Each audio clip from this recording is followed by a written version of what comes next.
Pernahkah anda rasa hidup ini macam tak adil? Kawan-kawan, kadang-kadang kita rasa semua pintu dah tertutup rapat, hati pun rasa hancur berkecai. Betul tak? Kita fikir, siapa je yang nak peduli dengan serpihan-serpihan hidup kita yang pecah ni?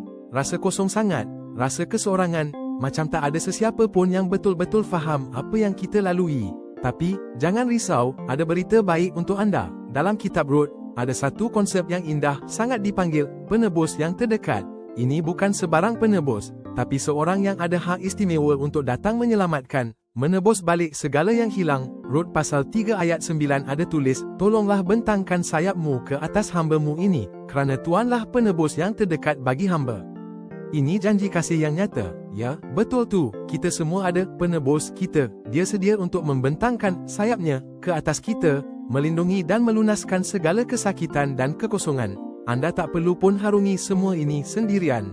Percayalah, kasih dan perlindungannya sentiasa ada, menunggu untuk merangkul anda dalam pelukan abadi. Janganlah ragu-ragu untuk menerima kasihnya yang tidak bersyarat.